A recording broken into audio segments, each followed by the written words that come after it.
Hi, I am Anna. I come from www.ntvforex.com. Goldman Sachs Prospect of the Q2 2020 Income Report. http ntvforex.com News ID B947CE 7/14/2020 9:46 7 a.m. Revenue season Q2. The second quarter earnings season has arrived, with 27 S&P 500 companies reporting their results this week for an unprecedented 3 months. As usual, the big banks will be the first to report.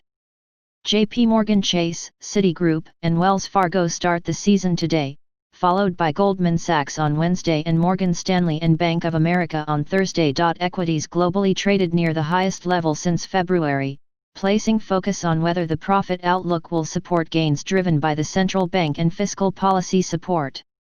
In the U.S., because a number of companies have not provided concrete guidance on the impact of a pandemic, investors are paying attention to the impact on income from shutdowns and how quickly income will be able to recover when the world reopens.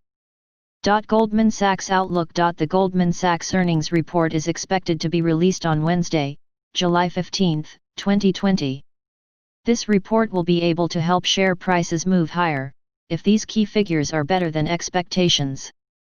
On the other hand, if it is below expectations, stock prices may move lower.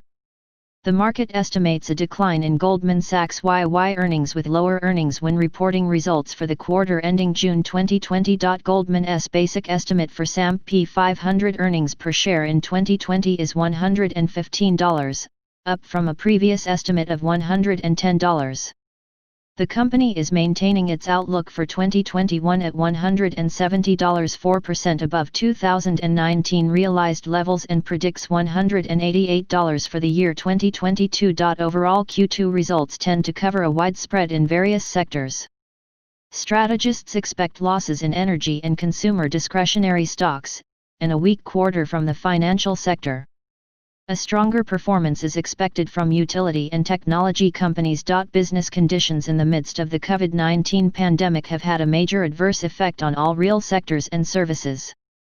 The income statement will largely determine the sustainability of changes in direct prices and future revenue expectations. Is there a possibility of a positive EPS shock in Q2? As we know, Goldman Sachs reported $3,110 in EPS earnings per share for the first quarter of 2020. SourceTradingEconomics.com The consensus EPS estimate for this quarter has been revised 15.41% higher over the past 30 days to current levels. The investment bank is expected to post a quarterly profit of $3.84 per share in its forthcoming report, which represents a YY change of 33.9%. Revenues are estimated at $9.33 billion, down 1.4% from last year's quarter. This widely known consensus prospect is important in assessing the company's revenue picture, but the strong factor that might affect its short-term share price is how the actual results compare with these estimates. During the beginning of Q2, GS's share price was covered by 50.0% fib 193.67 from a peak decline of 250.06 pre-pandemic to a low price of 130.87. In May to early June, prices rose again to reach 76.4% fib at 222.29. The current price position is around 205.96. Prices appear to range between the low prices of 193.60 to 222.00. A move beyond 207.76 will retest June's high prices 222.29. On the negative side, a price that exceeds the low of 188.49 is likely to confirm a decline in the peak of 250.06 with the aim of testing the May low at 165.31. But overall prices are still moving above the 200-day EMA.